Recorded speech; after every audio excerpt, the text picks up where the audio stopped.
And that's the biggest thing, Mark. You know this when you go through and you're predicting game by game, right? Typically, I'll take this helmet schedule, and that's how I make all my picks and everything, and then we put it together in graphic form or what have you. But you realize how important schedule is. Like, you got to have a schedule conducive to a big year. I mean, it's, for example, and maybe, again, they're ranked in the top 25. But maybe we're talking about, when we talk about schedules, I mean, imagine Texas and Oklahoma had opposite schedules. How much differently will we be talking about the two teams? I mean, I think with Texas, we'd still think they're very good. But the question would be, can Texas survive? Can they get to 10 wins? And I think the conversation mark around Oklahoma would be more so, hey, this is a college football playoff sleeper because they've got a schedule that's friendly. But, it matters, and it's kind of luck of the draw. And it's unfortunate when you've got a killer schedule. And there's some teams in the SEC that seem to get those more years than others. I'm looking at Arkansas, South Carolina, Mississippi State. I mean, it's just every year it's a gauntlet. Florida's schedule obviously does them no favors this year. But, I mean, you've got to have that schedule conducive to a big year. I'm glad you brought up Oklahoma, Texas. I was looking at that the other day, and I was unaware, even though I've looked at every schedule in the country a zillion times, I was unaware of the discrepancy there. And then it kind of struck me, and I thought, you know what? I'm posting a video, and it must have struck a nerve with somebody. It got like 12,000 views because I'm like, why? And you already set the stage for this, but just to give it stats, the Oklahoma SEC schedule, those teams went 36-20 in the conference last year, and Texas's went 19-37. Mm-hmm. Oklahoma's schedule won 74% of its games last year. Like, if you took, and we did this exercise, this was part of the video where I took and ranked the Texas schedule hardest to softest within the league. Same thing with Oklahoma. Definitely Texas's toughest game is Georgia, of course. Then after that, it's probably Texas A&M. Like, it's a bunch of Arkansas, Mississippi State, South Carolina after that. So you're looking and thinking, Texas A&M has to be the second toughest game for Texas. You list them in order for Oklahoma, and arguably the second easiest is Tennessee for Oklahoma, and they're probably better than Texas A&M. That's how different those schedules are. Yeah, OU schedule's a gauntlet, and I know. Listen, I know Oklahoma fans, and I think there might be one in the chat. I'm not sure, but I tell you this: Oklahoma fans, they're really sick and tired of hearing about schedule. They're sick and tired of hearing about the offensive line issues.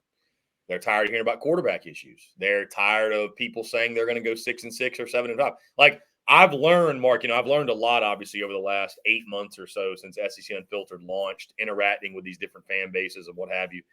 And Oklahoma fans are great. I mean, they're awesome. They're very engaging on social media. They're very engaging with our content on YouTube and everything else across the board.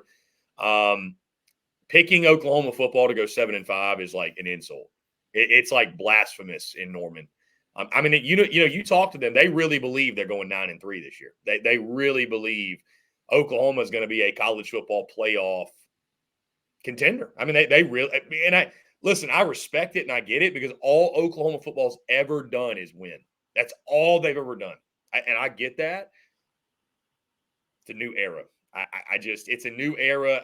I'm not saying they're not capable, but until I see it, Mark, I've watched too much SEC football. I've seen it year after year after year, teams with faulty offensive lines, young quarterbacks. That's a terrible combination. It's, and some of the Oklahoma folks will say, we have questions. Well, everybody else has questions too. Well, where do you have questions? And having questions on the line of scrimmage and having questions at quarterback and pairing those together, it's a recipe for potential disaster. I think Oklahoma's going to jump up and get somebody. I'm not saying they can't beat Texas, Mark. I'm not saying they can't beat, I've got them beating Tennessee. I've got Oklahoma beating a Tennessee. But, you got to go to Jordan-Hare the week after and play Auburn. You got to go to Ole Miss. You got to go to Mizzou. You got to go to LSU. You got to play Alabama. There's just nowhere to hide, Mark. There's nowhere to hide. There's nowhere for that offensive line to hide. And so, listen, Oklahoma's a wild card because their offensive line's a wild card, right? If the offensive line exceeds all of our expectations and Jackson Arnold can raise his floor and take care of the football, I think Oklahoma could go 8-4, 9-3. I think it's possible. But looking at that schedule with the questions they have, the defense is going to be elite. They've got playmakers. But with that schedule and the questions they have, Mark, I got to see it before I can pick them to go anything better than 7-5. Chris, this is to your point. We threw up this poll last week to our Oklahoma channel. So you got to think most of these are Sooners fans. And over a third of them say a successful season for us is to win at least 10 games. Yeah. How about that 17% that say college football playoff appearance? I mean, that's, like I said, man, I respect it. Again, Oklahoma football, you look at the history, they're the better program of Texas and Oklahoma. They're the better program historically. They've dominated Red River since 2000. I think they're 18-7 in that game since 2000, something like that. So I understand the chip on the shoulder that's happening right now. I understand them being disgruntled. I get it all, Mark. I get it all, but the reality is what the reality is, man. And if they can get the offensive line stuff figured out, the biggest problem I think they face, Mark, is apparently the starting five is solid, is okay at least, but depth is what you have to have in this league. By the time you get to the second, that's one of the reasons I think they beat Tennessee. It's so early in the season, they're going to be fresh. But by the time you get to Ole Miss, Mizzou, Bama, LSU, if you're down a guy or two, I don't think Oklahoma can survive that. And it's just Mark, what I always find fascinating. This is kind of a side note. What I always find fascinating, you don't want to count on injuries necessarily because it sucks. But it is part of the game, Mark. And it's almost like I don't think fans sometimes realize you do have to make predictions based off of the fact every team is going to lose 3 to 4 guys, 4 to 5 guys, 5 to 6 guys. Everybody's going to lose guys. Some teams are going to lose key guys. We've seen it with Texas A&M, Kentucky now with a running back. Like, it's going to happen. Very, very rarely do you watch a team that is just getting through the season injury-free. Very rarely, right? That's a great recipe for a big year. Look at Mizzou last year. They stayed healthy. They were healthy for the most part all across the board. So you have to factor that in, Mark. You have to factor in depth. That, one of the reasons like Georgia, Ohio State, we think so highly of them. Yes, their starting 22 is elite, better than anybody. But it's their 44. It's their 66. That's why we think of them the way we do. So I just think with Oklahoma, man, you have to factor that in. When you're as paper thin as they are on the offensive line, I just don't see a way you navigate this season without that becoming an issue. Hey, Chris, before I pin you down on like 2 more teams in the SEC, let us know what's going on there at SEC Unfiltered and what you're up to. Yeah, Mark, we're staying busy, man. Obviously counting down the days to kick off, getting ready. We're at SEC Unfiltered, X, Facebook, Instagram, TikTok, YouTube, podcast, wherever you get your content, you can find us at SEC Unfiltered, me at CPhilly19 across all social media platforms as well. But yeah, Mark, we're actually doing our team by team previews right now, just finishing that up. We've got about 3 or 4 more.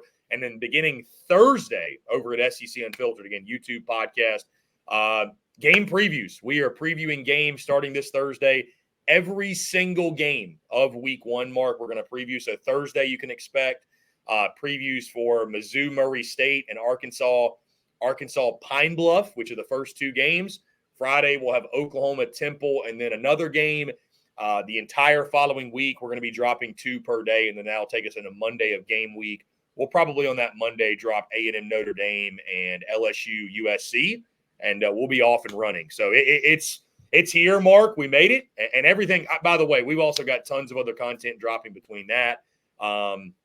We've got all kinds of different series and stuff running. We're all across social media, staying super active. So content bleeding out the eyeballs, Mark, as I like to say. And, again, that's going to be our calling card too. I mentioned with the previews and stuff and breakdowns and predictions, which will be a huge part of it. We're going to be previewing and predicting every game this season. I say every game, Mark, because there's some other entities out there, and I respect it, but they're only going to talk about the big games. No, hey, listen, I spent 20 minutes, Mark, yesterday talking about Mizzou Murray State that's going to drop on Thursday. So, I mean, showing love to all the schools and talking about all the games. And, we're going to have a lot of stuff, Mark, that we're going to be announcing coming up shortly for game weeks. We're going to be doing a Q&A call-in show on Mondays for the fans. We're going to be doing Sunday live shows, recapping everything every single weekend. So it's going to be a lot of fun, man. A lot of content, tons of content if you can keep up. But and then we've got the SEC Unfiltered Tour, which we're going to be on the road virtually every single weekend, going to a different game in the SEC this season. Stop number 1 set for Florida, Miami, and Gainesville. So it's going to be a good time, man.